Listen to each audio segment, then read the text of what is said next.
Bem, povo abençoado, eu sei que já é dia do lado oriental e nos Estados Unidos, do outro lado, no hemisfério ocidental, é noite, mas neste dia nós tivemos uma conversa aqui, nós estávamos olhando para a mensagem que o Senhor falou ontem e nós descobrimos que o homem falou de uma forma muito profunda com essa geração e nesta conversa que o Senhor falou, nós vimos muito claramente que o Senhor está apelando para esta geração para considerar o preço que foi pago pela sua redenção. Bem, povo abençoado, nós vimos muito claramente que o Senhor Todo-Poderoso está dizendo muito claramente que há um preço, há um custo que foi pago pela sua redenção, e naquela redenção nós vimos que foi um ato de altruísmo da parte do Senhor. Ele deu tudo, Ele gastou tudo por vocês, Ele deu tudo. Foi um ato de generosidade da parte do Senhor, a redenção que o Senhor trouxe para vocês ao liberar Cristo Jesus para vir todo o caminho desde o céu e morrer por vocês aqui e trazer perdão de pecado. Nós vimos muito claramente que foi um ato de generosidade.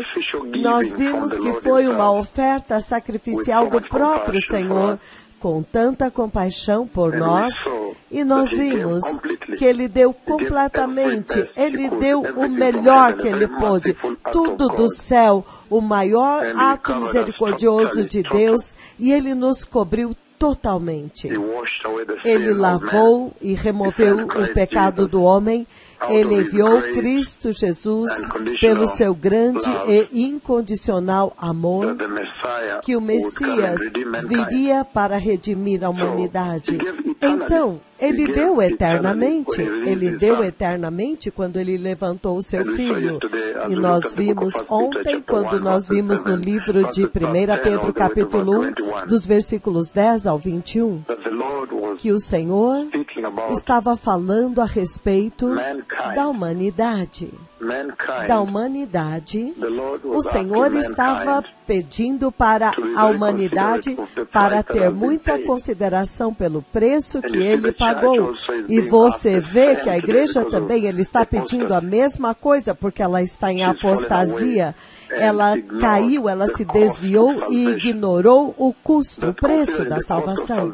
Que considerando o preço da salvação, deve haver um sério incentivo e motivação da parte dos cristãos para viver uma vida cristã santa. É disto que o Senhor estava falando ontem. Que isto deve te compelir, por causa deste preço que Jesus pagou, a visão que o Senhor me mostrou na semana passada, com sangue caindo das suas mãos, que poderosa visão, que visão chocante, e Ele estava falando com o Pai dentro da glória, você podia ver que havia alguém lá dentro da glória.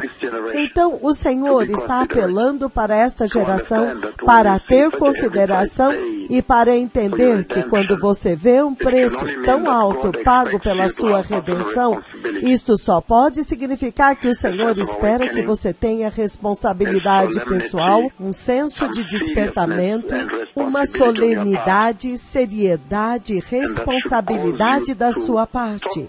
E isto deve te fazer ser totalmente leal a Ele, viver uma vida santa devido ao alto preço e então ter responsabilidade, ser totalmente aliançado, totalmente fiel e leal a Ele. Foi isto que nós vimos que o Senhor estava falando quando nós lemos no livro de 1 Pedro, capítulo 1, versículos 10 até o versículo 21, onde ele diz, a partir do versículo 10, foi a respeito desta salvação que os profetas que falaram da graça destinada a vocês, eles investigaram atentamente, com grande diligência e muito cuidado, cuidadosamente, procurando descobrir o tempo e as circunstâncias para os quais o Espírito de Cristo, que neles estava apontando. Então você vê que esta é a salvação que quando Ele a deu, quando o Senhor liberou a salvação, quando Ele a abriu, ela permaneceu fechada. Não foi revelada nem mesmo aos anjos. Veja que privilégio. Foi tão escondida. Os anjos não estavam cientes até agora. O mistério desta graça, da salvação da graça. É isso que o Senhor Todo-Poderoso está falando aqui. Ele está dizendo que esta possessão tão preciosa não tem nenhuma forma como alguém pode tomar isto como garantida, como a igreja deste tempo presente fez. Isso é realmente uma abominação, considerando que é o Filho do próprio Deus vivo, Cristo Jesus o Salvador, Deus o Filho, teve que descer, porque não havia nada equivalente que pudesse redimir. Naquele momento, na criação, em Gênesis 2, versículo 7, nós vimos muito claramente que no momento da criação, Deus soprou a sua própria vida dentro das narinas daquele vaso terreno que Ele havia construído, a humanidade, feito do pó da terra. Então você vê o valor da igreja, o valor da humanidade subiu até o céu, porque Ele soprou dentro dele a sua própria vida, dentro da humanidade. Então vamos ver hoje, por exemplo, você vê como que as pessoas, eles olham para as pessoas baseado naquilo que eles veem, mas o Senhor não olha como o homem olha. O homem olha o exterior, mas Deus olha o interior. Então, algumas vezes você pode ir vestido de uma certa forma, quando você vai no escritório e tem um chefe lá e pessoas lá, então, possivelmente foi anunciado que eles queriam contratar alguém que pudesse construir uma escola ou universidade.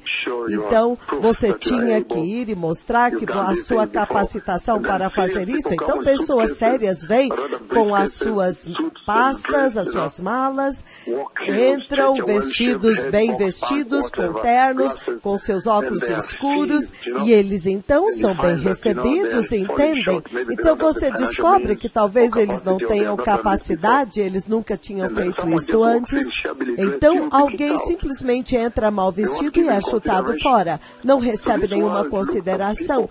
Então este mundo olha para as pessoas pelo exterior e fazem o seu julgamento, e a forma como o mundo tem julgado a igreja não é correta. Agora vocês estão começando a entender que no seu interior o Senhor colocou um selo do seu espírito, onde este espírito interior que vocês têm não pode ser redimido por nada mais exceto pelo próprio Cristo. E é por isso que ele disse, vocês não podem, se você ler o versículo 17, uma vez que vocês chamam Pai, aquele que julga imparcialmente cada pessoa, vivam o tempo que vocês têm nesta terra como peregrinos em reverência e temor. Então, esta é uma declaração muito grande lá que nós vimos ontem. Ele falou a respeito de muitas coisas. Ele está dizendo que Deus aceitou ser um pai para você. E se Ele é um pai para você, isto significa que você tem as características daquela família, você conhece a conduta daquela família, você conhece os requisitos daquela família. Como filhos daquela família, vocês são submissos ao seu pai. Há tanto lá. Mas ele está dizendo que aquele pai, como pai, ele julga imparcialmente. Isto significa que ele não julga de acordo com a sua aparência, de acordo com a tua raça, se você é branco ou preto, ou chinês, ou asiático, ou latino. Não, ele não julga desta forma. Ele não julga de acordo com o seu status, da sua riqueza, se você é do primeiro mundo, ou do terceiro mundo, ou segundo mundo. Não, ele não considera etnias, tribos, comunidades, não, de forma nenhuma. Ele diz que ele julga imparcialmente. Então você tem que se preparar para aquele dia. Ele diz, vivam no seu tempo como peregrinos em reverência e temor. Ele fala de reverência ao Senhor. E nós vimos muito claramente, há tanta informação que o Senhor transmitiu para a igreja, para ajudar a igreja. A forma como ele fala a respeito desta redenção, no versículo 18, ele diz, 1 Pedro capítulo 1, pois vocês sabem que não foi por meio de coisas perecíveis, como prata e ouro, que vocês foram redimidos da sua maneira vazia de viver, a forma fútil de viver, que lhes foi transmitida pelos seus antepassados. Então ele está dizendo que ele veio para nos redimir.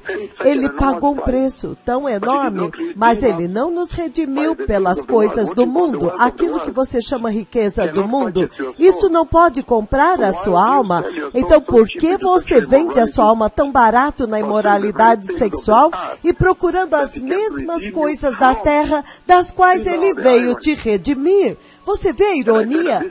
E eu disse que neste tempo, no Império Romano, costumava haver muitos escravos, havia mercado de escravos.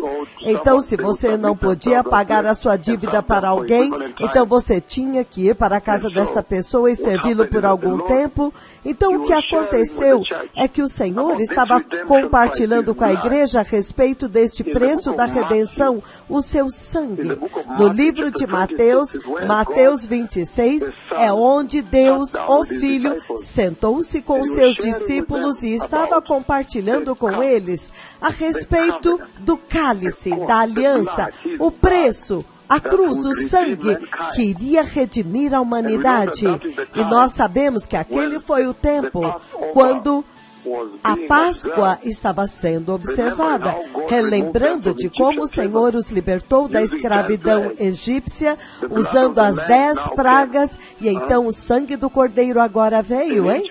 No Egito. Então, este é o tempo quando Cristo, o Messias, Deus Filho, estava falando com a igreja a respeito do preço da redenção, o sangue que o Senhor me mostrou na semana passada. Então você podia dizer que ao fazer isto, Deus estava usando palavras como redimir você, pagar o seu resgate. Se você ver o versículo 19, ele diz, mas pelo precioso sangue de Cristo, como o cordeiro sem mancha e sem defeito. E ele diz no 20, tudo isso foi pré-ordenado desde antes do tempo, antes da criação.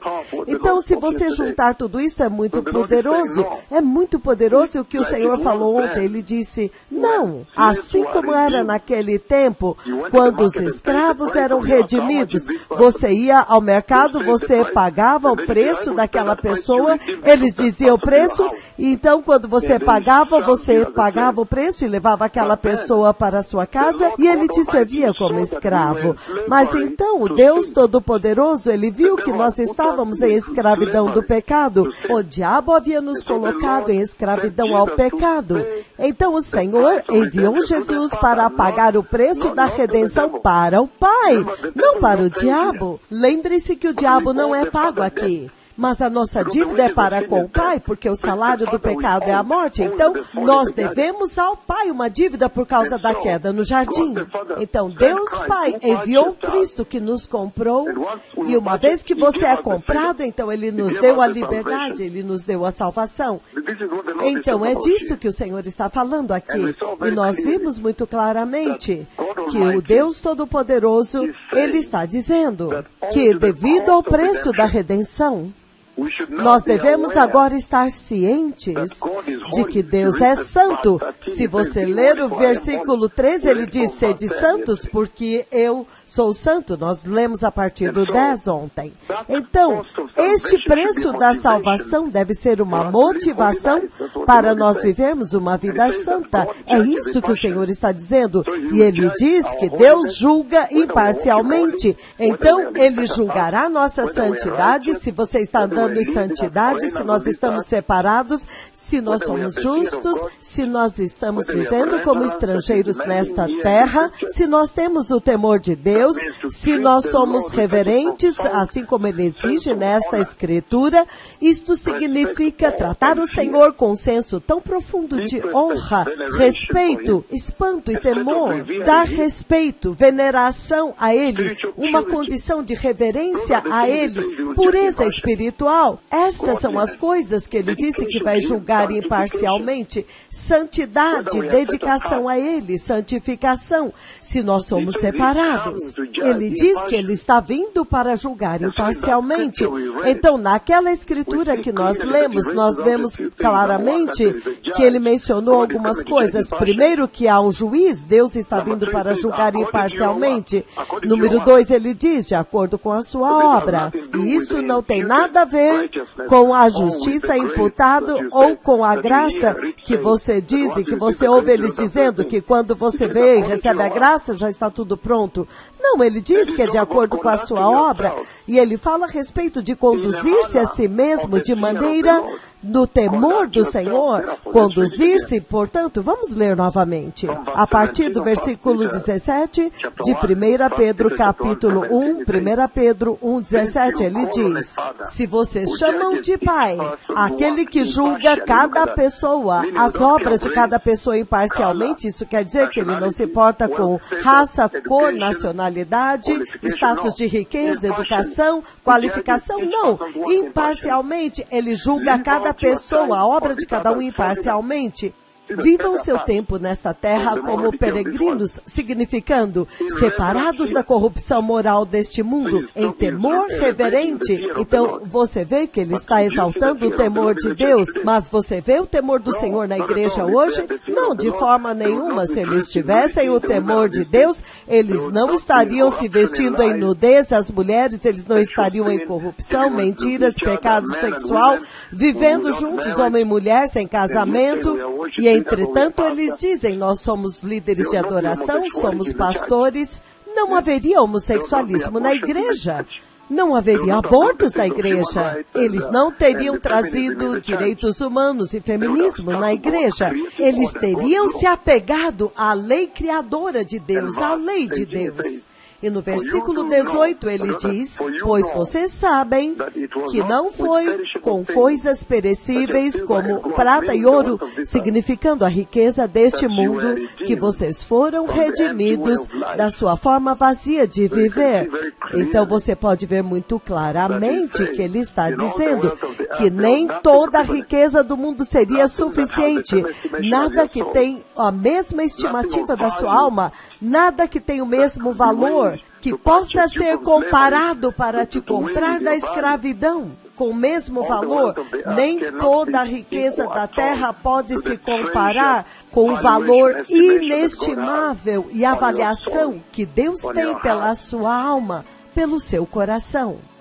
Ele diz, mas foi com o precioso sangue de Cristo, um cordeiro sem mancha e sem defeito, que foi escolhido desde antes da criação do mundo, mas foi revelado nestes últimos dias. Então ele está dizendo, então isto é uma conversa tão poderosa que o Senhor teve ontem. Em outras palavras, o Senhor está dizendo que ele veio para redimir vocês, para pagar o preço tão alto e de maneira que você possa viver uma vida de acordo com essa redenção. Te comprou por alto preço, te avaliou num alto preço. Em outras palavras, o substituto. Ele trouxe em cena o substituto. Ele pagou com a vida de Cristo por vocês. Agora ele é o seu substituto para que você seja liberto. E este pagamento foi Jesus morrendo por você, morrendo para Deus Pai, para satisfazer as exigências de Deus Pai em favor de vocês. É isso que se chama propiciação. E ao fazer isto, ele reconciliou vocês com Deus Pai, significando que agora você não será julgado, vocês que receberam a Cristo. E nesta redenção nós vimos muito claramente que o Deus Todo-Poderoso redimiu vocês, como ele disse, da sua forma vazia de viver, da sua forma fútil de viver que vocês herdaram por tradição dos seus pais, significando dos caminhos pecaminosos deste mundo, dos caminhos iníquos. Foi disto que ele os redimiu. Vazio, fútil, pecaminoso, perversa forma de viver. E ao fazer isto, portanto, ele te redimiu da maldição da morte, da maldição que vem do pecado, a maldição que o pecado traz. E ele também te redimiu, eventualmente, para o reino da glória, significando, ele te redimiu do corpo terreno, deste corpo perecível e mortal, ele te redimiu. Então, ele te concedeu agora o dom do corpo eterno, do corpo imperecível. Se você tiver tempo, leia o livro de 1 Coríntios, capítulo 15. É maravilhoso, onde agora você semeia uma semente, você semeia um corpo e recebe outro corpo. Você semeia o corpo corruptível e recebe o corpo eterno incorruptível, um corpo que será semelhante ao de Cristo Jesus. Se você ler 1 João 3:2, nós teremos o mesmo corpo igual ao dele. Então ele realmente nos redimiu do pecado, de uma vida pecaminosa, da maldição de Deus. E deste corpo perecível que morre, ele nos redimiu do pecado, da morte, da enfermidade, das tristezas desta vida. E ele fez isto porque o dia está vindo, 1 Tessalonicenses capítulo 4, do 16 ao 18, quando ele vai descer para receber a igreja. O dia está vindo. E ele está pedindo para a igreja para viver em temor reverente. Isto é muito importante, isto é muito sério. Em outras palavras, no temor de Deus. Ele está pedindo para a igreja viver no temor de Deus. Por quê? Porque o dia está vindo quando ele agora vai julgar, este juízo está vindo. Então ele mencionou tanto nesta escritura, inclusive o juízo de Deus. O juízo do Senhor é mencionado nesta escritura. E você vê no livro de Romanos, capítulo 11, versículo 20. Ele diz, muito bem, mas eles foram cortados. Ele está falando a respeito do ramo hebreu da árvore de Deus. Sim, mas eles foram cortados por causa da incredulidade. E você permanece pela fé. Então não se orgulhe, mas trema. Em outras versões eles dizem, tema o Senhor em temor.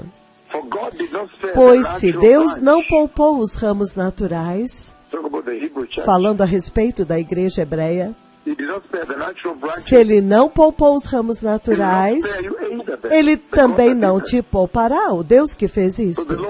Portanto, o Senhor está clamando por reverência, que tem que haver temor de Deus, é isto que ele está dizendo aqui, ele está exaltando o temor de Deus naquela escritura, porque vocês sabem que o temor de Deus é tudo que vocês precisam, o temor de Deus é sabedoria. Se você ler o livro de Provérbios 1:7, o temor de Deus é o princípio de toda a sabedoria. O temor de Deus. E no livro de 1 Tessalonicenses capítulo 4, eu vou ler do 3 ao 7, ele diz o seguinte: pois é a vontade de Deus que vocês sejam santificados, que vocês se abstenham da imoralidade sexual, que cada um de vocês saiba controlar o seu próprio corpo de maneira santa e honrosa. Não com paixão de cobiça e desejo desenfreado como os pagãos que desconhecem a Deus. E neste assunto, ninguém prejudique ou tome vantagem ou se aproveite do seu irmão, porque o Senhor castigará todos os que praticam estes pecados, como já lhes dissemos e asseguramos, porque Deus não nos chamou para a impureza, mas para vivermos uma vida de santidade. Então, ele está falando de uma conduta cristã santa. Se você ler esta escritura novamente, uma conduta cristã santa. Se você chama Pai, aquele que julga cada pessoa segundo as suas obras, vivam o seu tempo nesta terra como peregrinos em reverência e temor. Porque vocês sabem que não foi por coisas perecíveis desta terra, como prata ou ouro, que vocês foram redimidos da sua fútil maneira de viver que vocês herdaram dos seus antepassados, mas pelo precioso sangue do Cordeiro, que é Jesus. Então ele está pedindo para a igreja mudar a sua conduta simplesmente devido ao preço. Novamente, se você olhar o preço da sua redenção, que envolve o próprio Filho de Deus descendo do céu e derramando o seu sangue, ele teve que derramar o seu sangue porque a vida está no sangue. Ele pagou o preço supremo, Ele morreu por você na cruz. Ele derramou aquele sangue da redenção, o sangue que você me viu celebrando aqui, o sangue que Ele me mostrou na visão na semana passada, derramando da sua mão furada. E por aquele sangue Ele te redimiu e pagou o preço supremo. E Ele está dizendo, devido a isto, você tem que escolher por si mesmo viver em santidade, uma vida cristã santa, quando você olha ao preço. Simplesmente por responsabilidade pessoal, você deve se submeter totalmente e estar em lealdade e fidelidade ao Senhor. E além disso, Ele prometeu tanto aqui na frente que o Messias está vindo. Isto já deve ser motivação suficiente para ser santo. Que um preço tão alto foi pago, isto já deve ser motivação suficiente para ser santo. Que Ele nos redimiu deste corpo corruptível que tem câncer, diabetes, coronavírus, hipertensão, problemas cardíacos, HIV, AIDS e hepatites, todo este corpo que está carregado do pecado e do salário do pecado. Mas Ele escolheu nos redimir deste corpo. Isto deve também nos dar o ímpeto, incentivo e motivação suficiente para esta geração de igreja escolher a santidade. E se você olhar o livro de Filipenses capítulo 1, em Filipenses capítulo 1, ele diz o seguinte, versículos 13 e 14. Ele diz, como resultado, tornou-se evidente a toda a guarda do palácio, como resultado, tornou-se evidente, claro, a toda a guarda do palácio, e para todos os demais, que eu estou na prisão por causa de Cristo, e por causa das minhas cadeias. A maioria dos irmãos e irmãs tornaram-se confiantes no Senhor. E a maioria deles estão anunciando as boas novas sem temor. Então ele diz que isso deve te fazer sair quando você considera o que está reservado para vocês. Você deve dizer não, considerando o pesadíssimo preço que foi pago e considerando a grande comissão para a qual nós fomos enviados e considerando que há eternidade adiante de nós aqui. Então ele diz, saiam sem temor e preguem o Evangelho. E é por isso que ele diz no versículo 21 do mesmo Filipenses 1, porque para mim o viver é Cristo e morrer é lucro. Ele diz, mas se o viver na carne me der fruto para a minha obra, então não sei o que eu devo escolher. Eu não sei, mas porque eu estou pressionado dos dois lados, eu desejo partir. Ele diz, quando você considera o preço que foi pago pela sua redenção, nada mais importa. Você vai jogar no lixo toda a riqueza deste mundo, lembrando-se da morte de Cristo, lembrando o penoso trabalho e o sofrimento dele, a sua ressurreição e a sua ascensão. Então você deve estar focando no retorno dele. Você deve estar focando em quando ele voltará, considerando simplesmente o preço que ele pagou, o enorme preço que ele pagou por você.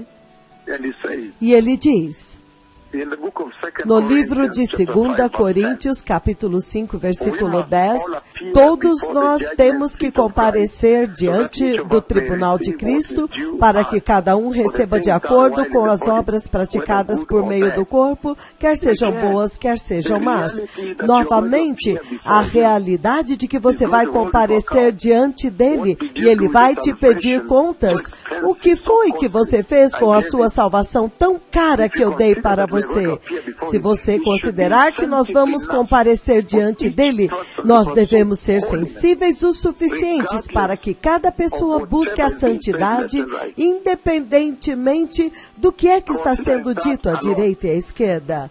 Considerando isto, somente isto, que nós vamos comparecer diante de Cristo. Então o Senhor falou de uma forma muito poderosa. Ele disse que Ele nos comprou. Ele nos comprou do mercado de escravos, aonde o diabo nos escravizou pelo pecado. E Ele disse que Jesus deu esta conversa no livro de Mateus 26, quando Ele falou a respeito do preço, o sangue, a nova aliança, o cálice da nova aliança, que seria derramado. Este foi o preço que nos comprou. Então o Senhor estava essencialmente se referindo à libertação da escravidão no Egito. Ele estava falando a respeito de escravidão na qual nós estamos agora. Esta narrativa se aplica porque eles estavam celebrando a Páscoa. E ele foi morto durante a celebração da festa da Páscoa, para cumprir toda a lei que os profetas trouxeram e disseram. Então ele diz que Deus Pai nos comprou pelo sangue de Jesus, e a palavra que realmente ressoa lá é a reconciliação com Deus, a morte substitutiva, propiciação e redenção. Então ele nos redimiu desta maneira muito pecaminosa de viver e do salário do pecado, que é a morte, das tristezas desta vida, da maldição que praguejou esta geração aqui, a maldição do pecado, e também deste corpo mortal, onde agora nós fomos totalmente redimidos para o reino de Deus dentro do céu. Então nós devemos viver a nossa vida muito conscientes da salvação e do alto preço. Nós temos que ter certeza de que a nossa salvação é digna do que Deus investiu. É digno daquilo que Deus investiu em nossas vidas. Porque Ele diz, Ele está vindo para julgar. E Ele julgará imparcialmente. Em outras palavras, sem consideração por nada mais, exceto exatamente o que a palavra diz, as obras que você fez enquanto estava na terra. Ele diz que nós temos que desenvolver a nossa salvação com temor e tremor, povo abençoado, e evitarmos de ficarmos embaraçados nas obras que trazem a morte, que conduzem à morte. Então, foi uma conversa muito grande que o Senhor falou, e Ele diz que o Messias está vindo. Nós temos que nos preparar, porque Ele mencionou o dia do juízo, e Ele vai julgar imparcialmente. Então, a Bíblia diz que o próprio Senhor vai descer naquele dia com alarido, com a voz do arcanjo, e com o soar da trombeta de Deus, e os mortos em Cristo, que morreram em santidade, novamente, muito chave, a conduta cristã santa, eles serão os primeiros a ressuscitar. E então, aqueles que estiverem vivos serão trasladados. Então, esta foi uma conversa muito grande. Muito obrigado.